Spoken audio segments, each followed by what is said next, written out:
अपने भविष्यत्व और अपने वर्तमानत्व को काल में आरोपित कर देता है। इसका अर्थ हुआ कि काल जो है वो भूत, वर्तमान और भविष्यत्व से परिच्छिन्न नहीं है। और देश जो है वो पूर्व, पश्चिम, उत्तर, दक्षिण, ऊपर, नीचे दशता से परिच्छिन्न देश नहीं है। देश के 10 विभाग मानते हैं, चारों दिशा और चारों कोना, ऊपर और नीचे, ये 10 विभाग दिशा के होते हैं। पर ये द्रव्य की अपेक्षा से होते हैं। यदि पृथ्वी आदि स्थूल द्रव्य न हो तो ऊपर, नीचे, पूर्व, पश्चिम आदि दिक् तत्व में नहीं है। तो दिशा में पूर्व, पश्चिम, उत्तर, दक्षिण कल्पित है। औपाधिक है, यानी दिशा में स्थित जो द्रव्य उसकी अपेक्षा से उसमें पूर्वादि दिग्भाग कल्पित होते हैं। अच्छा, अंतर बहिर्विभाग ये देह है, इसका मकान है, तो मकान के भीतर और मकान के बाहर, देह के भीतर और देह के बाहर, ये औपाधिक है। माने मकान और देह उपाधि है, जिसके कारण देश में बाहर और भीतर का भेद बन जाता है। तो उपाधि से जो भेद बनता है वो वस्तु में नहीं होता है, ये तो संपर्क से आया हुआ।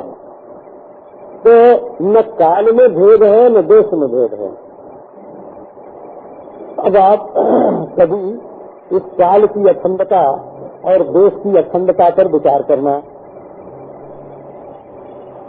ऐसे कभी आपको मौका मिले, कभी ईश्वर करे आपको ऐसा अवकाश मिले कि घर की कोई चिंता न हो, कोई काम धंधा न हो, है ना, तो थोड़ी देर के लिए इसके बारे में सोचना कि ये समय जो है ये क्या चीज है, और ये स्थान जो है लंबाई चौड़ाई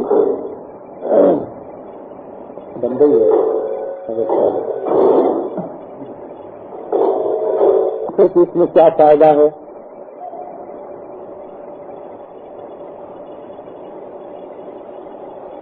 फायदे की बात आपको थोड़ी समझते हैं। आज तो दुनिया में जितने सुख दुख होते हैं ये चालू नहीं है।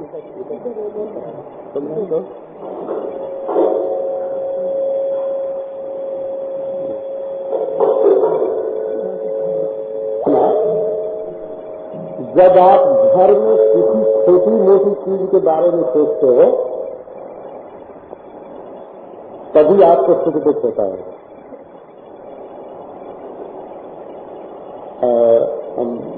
जो अनंत वस्तु है उसके चिंतन में न दुख होगा, न सुखाकार वृत्ति होगी, न दुखाकार वृत्ति होगी, और न भोग होगा। जब गुलाब का फूल तोड़ना चाहोगे तो तुम्हारे हाथ में कांटे लग सकते हैं, और दुनिया की किसी छोटी ही चीज से जब ममता बोलोगे, ममता करोगे, ममता मानोगे, तो उसमें से दुख सुख निकल सकता है। पर अनंत का चिंतन करोगे तो न अनंत में माया होगी, न मोह होगा अनंत में, न ममता होगी, न अनंत का लोभ होगा, न अनंत पर क्रोध आएगा, और अनंत के चिंतन में सब राग द्वेष भूल जाएगा और आप बिल्कुल जीवन मुक्त स्थिति में हो जाएंगे। मनुष्य को दुख सुख इसीलिए है हाँ कि वो बेटे का चिंतन नहीं छोड़ सकता, धन का चिंतन नहीं छोड़ सकता, मकान का चिंतन नहीं छोड़ सकता, ऐसा समझो, राष्ट्र का चिंतन नहीं छोड़ सकता, धरती का चिंतन नहीं छोड़ सकता।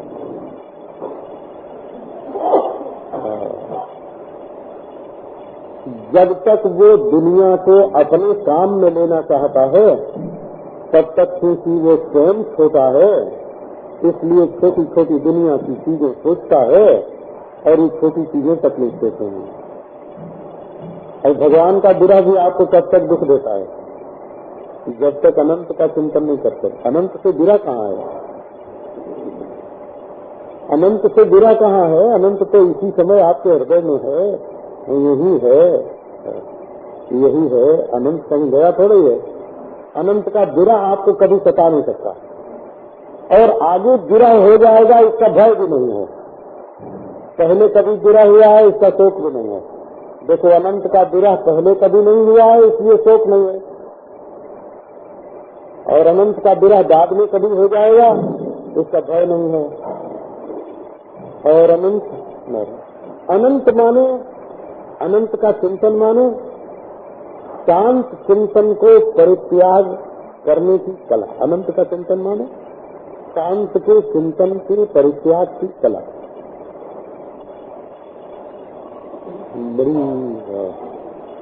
तो देश क्या है, काल क्या है, वस्तु क्या है, इनका भाषक कौन है और इनका अधिष्ठान कौन है। तो एक देखो आपको कसौटी बताते हैं। जब तक देश काल वस्तु तीनों अलग अलग भासते हैं और जब तीनों एक भासते हैं,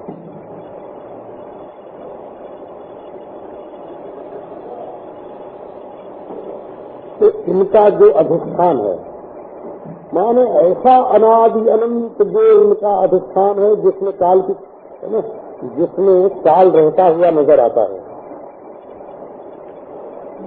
काल का निवास स्थान और काल के उदय विलय का है ना कारण, जो काल से भी अधिक है वो काल का अधिष्ठान है।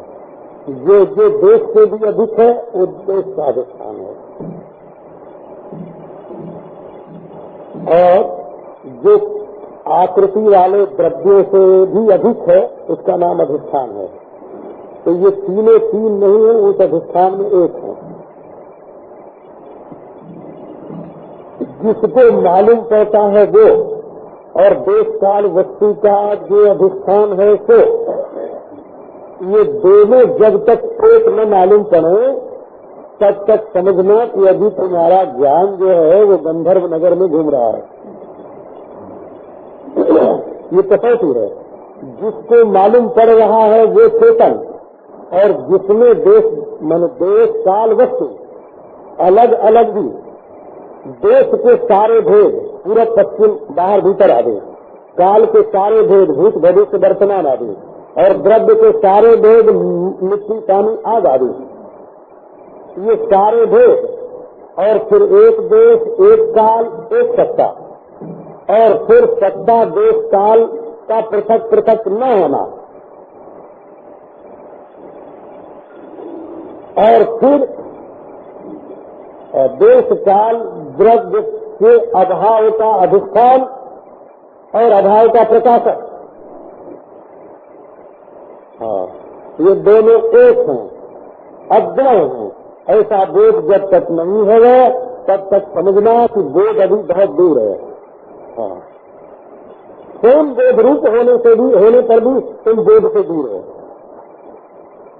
तो जो लोग भाषक इकाई को स्वतंत्र मानते हैं वो विश्वाधिष्ठान से एक भाषक को नहीं जानते हैं।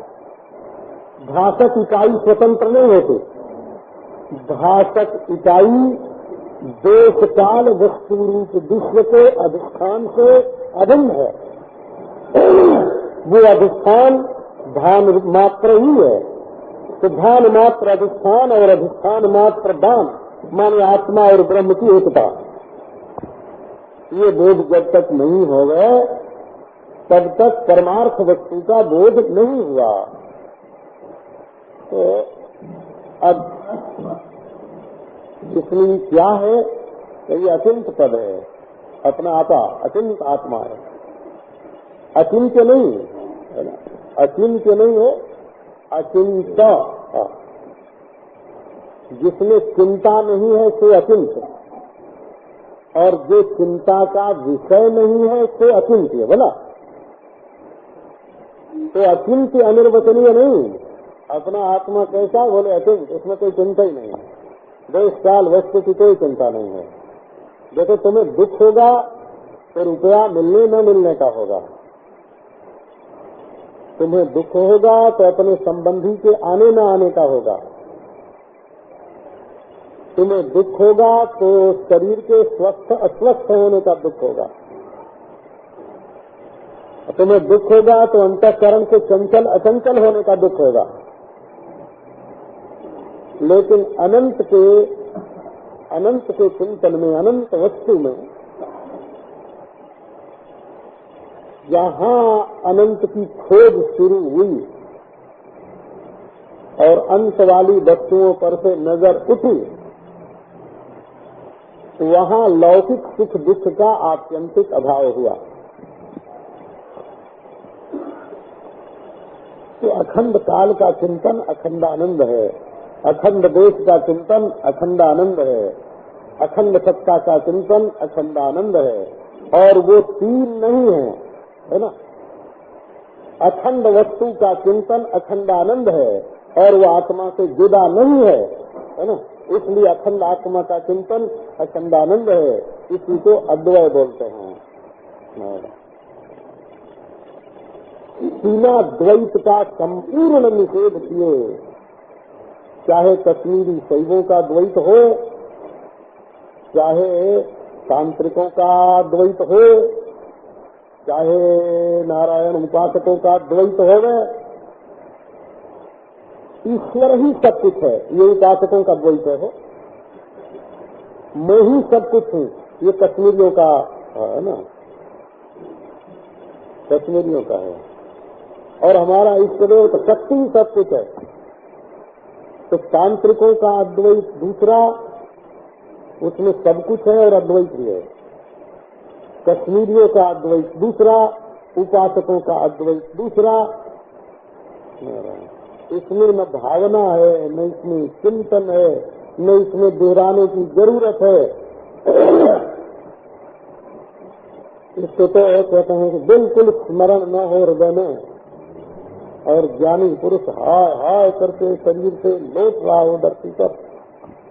तीर्थे स्वपत गृहेबा, तीर्थ में मरे कि चांडाल के घर में मरे, बिल्कुल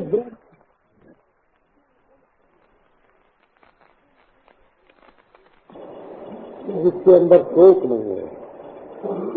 वो तो जब उसने अपने को अद्वितीय ब्रह्म जाना, उसी समय अज्ञान निवृत्त हुआ, और अज्ञान की निवृत्ति ही बंधन की निवृत्ति है। बंध है और निवृत्त होता है ऐसे नहीं, और मोक्ष नहीं है मिलता है ऐसे नहीं। बंध है ही नहीं और मोक्ष मिला मिलाया ही है। तो ऐसा ये अद्वितीय अब ब्रह्म चिंतन की बात। देखो, जिसको ज्ञान कराने की वासना होती है, इसको ज्ञान हो जाए, इसको ज्ञान हो जाए, इसको ज्ञान हो जाए, इसको तो देह दिखता है, उसका अंतःकरण दिखता है। देहद्वय से विशिष्ट जीव दिखता है, देहद्वयोपाधिक जीव दिखता है। तो महात्मा लोगों के मन में ये वासना नहीं होती कि सबको ज्ञान हो जाए। जिसको ज्ञान चाहिए, जो संसार में दुखी है, उसको ज्ञान पाने की वासना होती है, और उसकी वासना की पूर्ति जिसके पास होगी उसके पास हो जाएगा। ये नहीं कि ज्ञान देने के लिए महात्मा आओ लाउड स्पीकर लगाया है ना, और गांव में डौडी पिटवाई और करके बतवाए, आओ आओ अज्ञानी जीवो तुम दुखी हो रहे हो, हम तुमको ज्ञान दान करते हैं।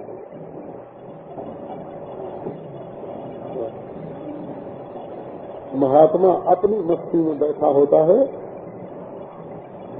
और जो कोई जाके बोलता है कि महाराज हम दुखी हैं, तो वो महात्मा बोलता है परमानंद स्वरूप तू, नहीं तो मैं दुख लेख।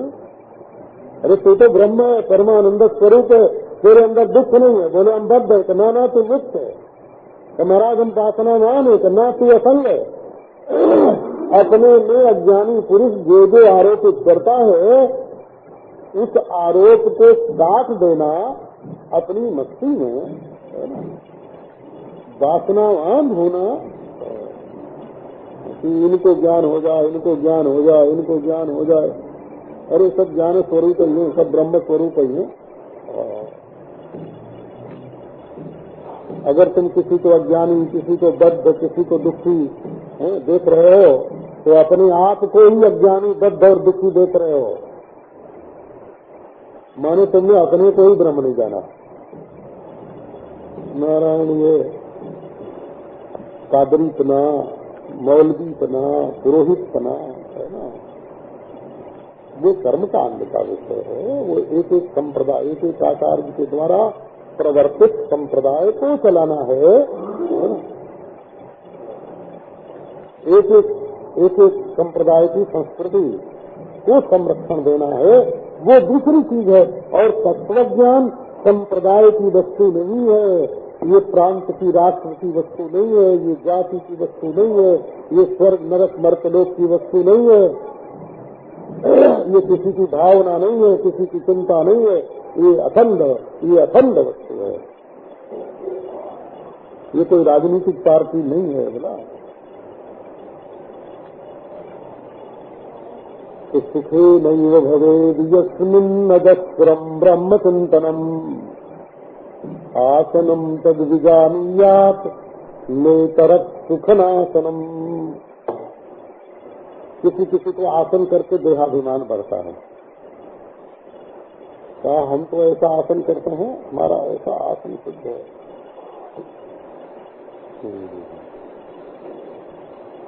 एक हमारे बड़े थे, भरी सभा में बैठे और 10-10 घंटे भी कभी सभा में बैठना हो तो पांव नीचे से ऊपर से नीचे करने की जरूरत नहीं। सीधी बिल्कुल पेट सीधा और आँख सीधी। व्याख्यान भी देना हो तो ऐसा ही।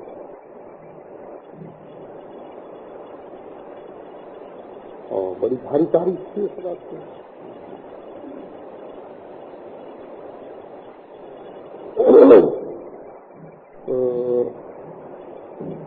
अब ये देह का आसन हुआ ना, तो यदि तुम ये कहो कि 12 घंटे में बैठा, 10 घंटे में बैठा, तो देह का बैठना अपने ऊपर ले लिया, माने देहाभिमान धारण कर लिया। आप लोग ये समझते होंगे, कोई ऐसे होंगे कि जो सोचते होंगे कि पंचाग्नि तापे, 84 धूनी के बीच में बैठे, सर्दी सहे, गर्मी सहे, ठंड सहे, तो उसका देहाभिमान कट जाता होगा। उससे देहाभिमान कटता नहीं है, बढ़ता है। बेवकूफ जो होते हैं उनका देहाभिमान बढ़ जाता है। हमारा देह ऐसा है, हमारा देह ऐसा है कि सर्दी से, गर्मी से, बरसात से।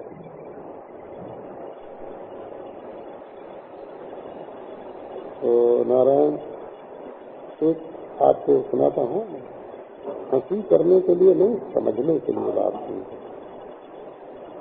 एक महात्मा है, वो ठंड सहने में इतने निपुण है कि वो बर्फ की सर्दी, हिमालय की, बिल्कुल नंगे बदन सहन करते हैं, शरीर पर एक फूट नहीं डालते हैं। अब से नहीं, 40 वर्ष, ये नहीं कि कोई पतली वृक्ष होते हैं, गर्मी आई तो कपड़ा छोड़ दिया, सर्दी आई तो पहन लिया, ऐसा नहीं। 50 वर्ष ऐसे ही रहते हैं, बिल्कुल एक रख रहते हैं।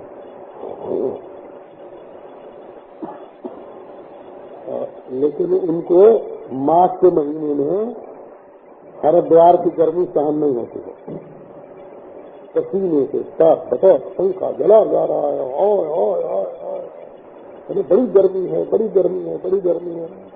शीतोष्ण सुख दुखेक्षुत का क्षमता तो दोनों में हुई ना, क्षमता कहाँ आई? शीतोष्ण सुख दुखेक्षुत सम कहाँ हुआ? मात्रा स्पर्शास्तु कौन्तेय शीतोष्ण सुख दुखदा आगमा पाइनो नित्या सांस्कृतिक भारत। एक संग से डरा महाराज, एक बार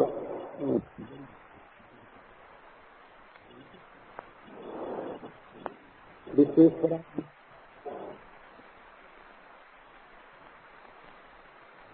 बड़े भारी विद्वान थे,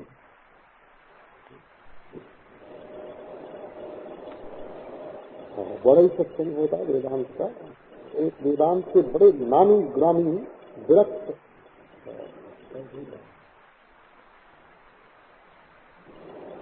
तो वो जब तक सत्यमत्यादि महावाक्यार्थ का विचार हो। अब महाराज काम होते ही आवागढ़ का राजा आया और लेके ढोल 150, 200, 16, 20 बरस के लड़के और वो धौसा लेके बजावे और सुखदाराम हरे सुखदाम हरे जय जय प्रभु का है ना। और जो वहाँ धौसा बजा, धौसा भी बजे हो। अब वो तो लेके कमंडली भगे बोले दो ही था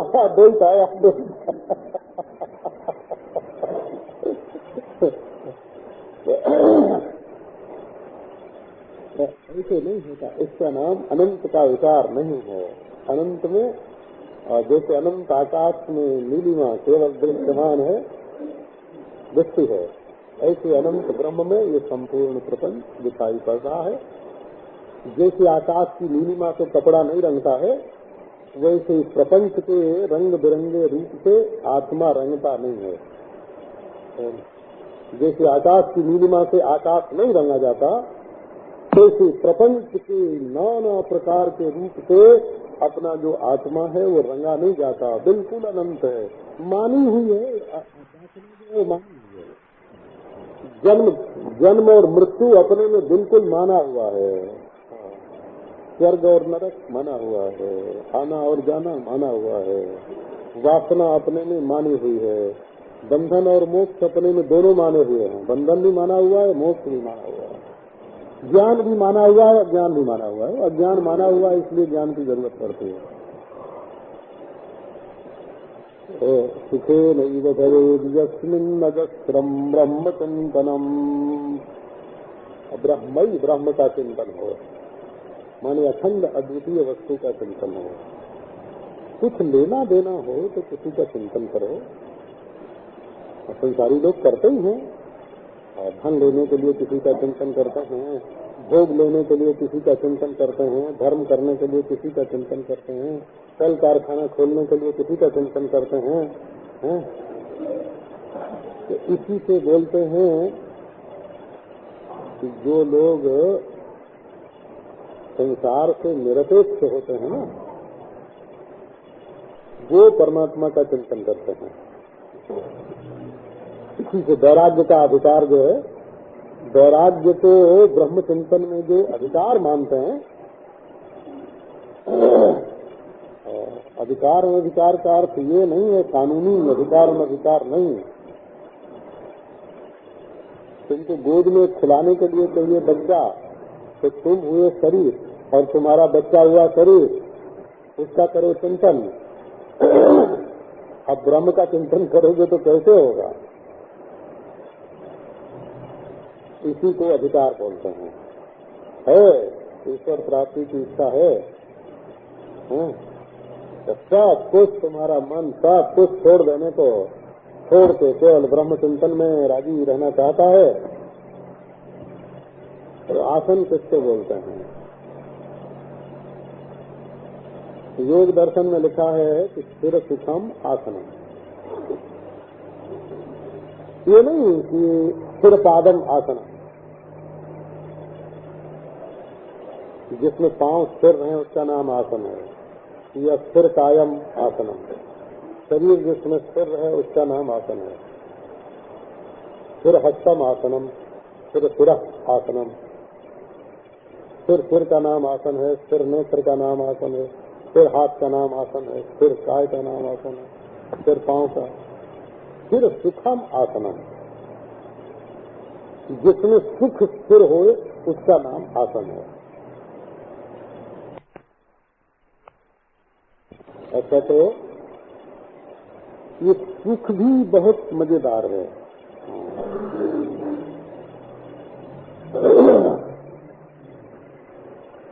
सुख कैसा होता है? आपको एक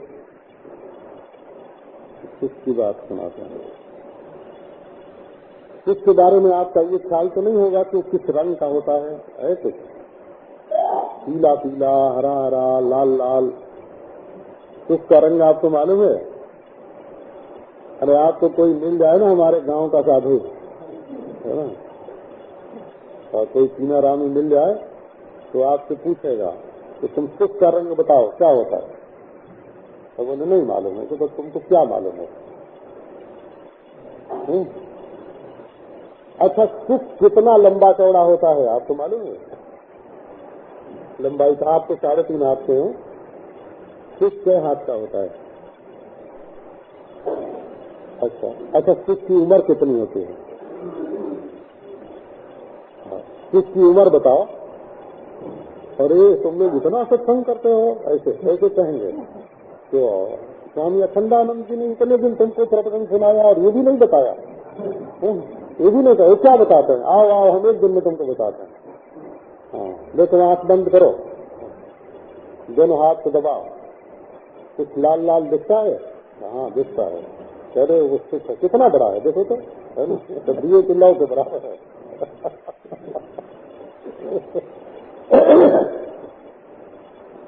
तो देखो अभी हम तुमको, तो सुख में लंबाई चौड़ाई, सुख की उम्र, सुख का वजन, सुख की शकल सूरत, सुख का रंग रूप, ये क्या है? देखो आपके मन में कोई चीज पाने की इच्छा हो, समझो हमको 10 रुपया मिले, तो हमको एक साड़ी मिले, हमको खाने के लिए एक रसगुल्ला मिले। अच्छा, तो जब तक इच्छा है तब तक तो आप कंगाल हैं, सुखी नहीं है। और जो इच्छा आपके मन में थी वो पूरी हुई, और अभी दूसरी इच्छा कोई भी उदय नहीं हुई, न पैसे की, न कपड़े की, न दोस्त की, न मकान की, कोई इच्छा उदय नहीं हुई। तो उतनी देर तक केवल एक इच्छा पूरी हुई और दूसरी इच्छा का उदय नहीं हुआ। तो ख माने हृदयाकाश, ख माने दिल की पोल हो, दिल में जो पोल हो, और सुख माने इच्छा से खाली। जिस समय कोई इच्छा की आंधी तूफान तुम्हारे अंदर न हो,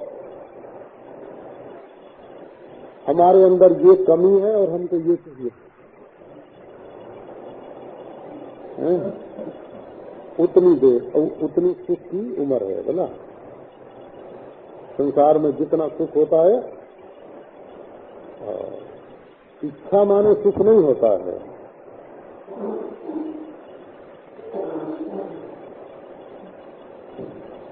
मनोरंजन नारायण,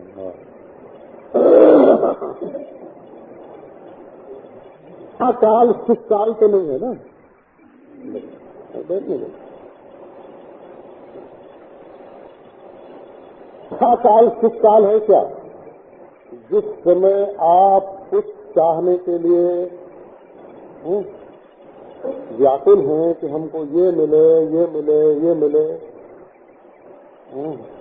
उसमें कैसा सुख है आप? उसमें तो न मिलने का दर्द भी है और पाने की जो आशा है ना, तो भी है। वही आपके जीवन को चला रही है। वो सुख नहीं है, वो सुख दुख का मिश्रण है।